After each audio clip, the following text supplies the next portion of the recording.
Ok, pessoal, tudo bem com vocês? Como é que vocês estão?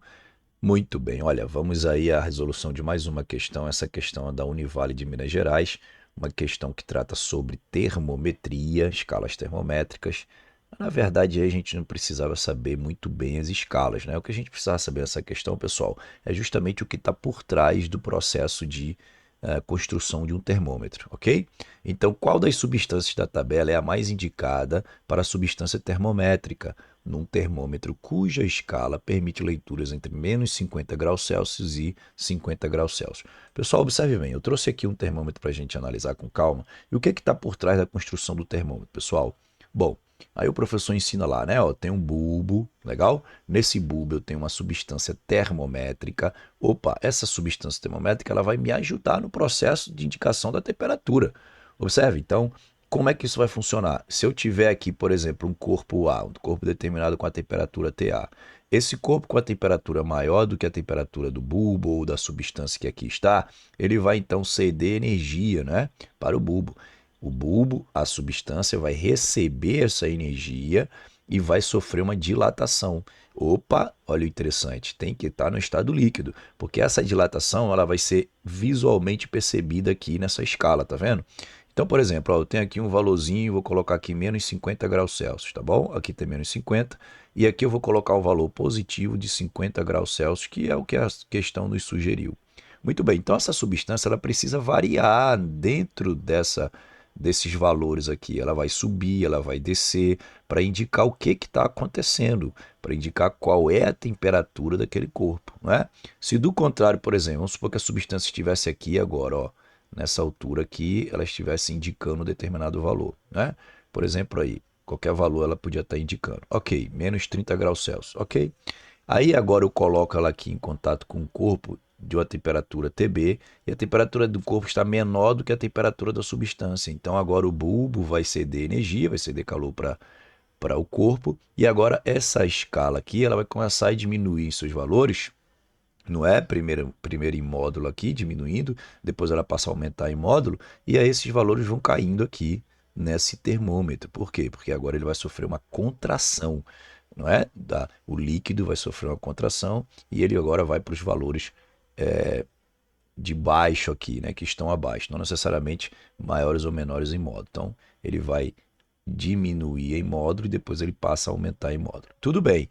Então, eu preciso que essa substância esteja na sua fase líquida para que esse processo ocorra com tranquilidade. E aí a gente vem para as alternativas e a gente pensa assim, ó, Júnior, a água, cara, a água, a temperatura de fusão dela, o ponto de fusão é 0 graus. Lembrando que nós estamos falando de graus Celsius, na escala Celsius, e sobre pressão atmosférica normal. Então aqui, por exemplo, a 1 atm de pressão, né? Olha, pessoal, 0 graus não serve. Júlio, por quê, cara? Porque a 0 graus ela entra no processo de fusão ou de solidificação. Então, quando chegar a 0 graus, ela vai solidificar. Observe bem, então se a temperatura aqui, ó, quando eu vou baixando essa temperatura, chega a 0 graus, então vamos supor que o 0 graus estivesse aqui, a água solidificou.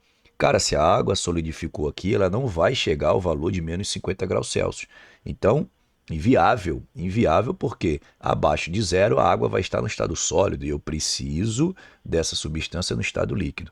Observe o éter aqui, ó, olha o éter aqui, tá bom? O éter tem um ponto de fusão de menos 114 graus Celsius. Pessoal, o éter está legal. Sabe por que o éter está legal? Enquanto temperatura de fusão, porque menos 114 está abaixo. Então ele estaria ainda no estado líquido, o que favoreceria a marcação na escala. Olha, ele pode chegar a menos 50? Pode, porque ele pode chegar a menos 114, então ele vai passar para 50. Estaria ainda no estado líquido, tudo bem? Contudo, pessoal, olha a temperatura de ebulição do éter. A temperatura de ebulição é de 34,5 graus Celsius. E aí complicou. E por que complicou? Porque quando ele chegar aqui, ó, próximo a 34,5, ele já vai entrar no estado de vapor, não é? Ele vai entrar no estado gasoso, tá bom? E o que vai acontecer? Eu não tenho mais como medir, como mensurar essa temperatura aqui a 50 graus. Por quê? Porque ele já vai estar no outro estado, vai estar no estado gasoso e eu preciso dele no estado líquido. Então a 34,5 ele vira estado para o estado de vapor, para o estado gasoso, percebendo aí se você me permite chamar vapor de gás, tá bom? Ok, o mercúrio, menos 39, também não satisfaz, não é? E por que que o mercúrio também não satisfaz? Ora, porque a menos 39 ele vai entrar no estado sólido e estando no estado sólido, ele não serve para indicar a temperatura de menos 50 graus Celsius, tá bom? Então o mercúrio também está fora. Então já excluímos a água nós excluímos pelo ponto de fusão, excluímos o éter pela temperatura de ebulição. Lembrando que aqui a água na temperatura de ebulição estaria legal, porque ela ia entrar em ebulição a 100, então a 50 ela ainda estaria ainda no estado sólido. Excluímos agora o mercúrio por conta da temperatura também de ebulição, não é? E aí a gente nem precisa olhar o ponto de temperatura de fusão, nem precisa olhar a temperatura de ebulição, seria satisfatório. Mas aqui a gente já excluiu. Vamos ao álcool. Pessoal, o álcool a gente já viu, ó, como o éter, o álcool está legal, a menos 114, então a menos 50 ele ainda estaria no estado no estado líquido. Então, está satisfatório. E 78,3 já de junho também, olha aí que legal. 78,3 é onde ele passa para o estado de vapor. Então, a menos 50 graus Celsius, a mais 50 graus Celsius, ele ainda estaria no estado líquido, o que é satisfatório. Serviria muito bem para o nosso termômetro, tá bom? A parafina. Não, a parafina não, porque a 60 graus ela entra no estado de fusão, então ela vai para o estado sólido, não satisfaz. E aqui é 300, tudo bem, mas aqui a gente não interessa esse valor de 60. Ok, pessoal? Então, pensando dessa forma, a resposta da nossa questão seria a letra D, que é a substância álcool. Essa seria satisfatória. Então, forte abraço, até a próxima. Valeu, galera!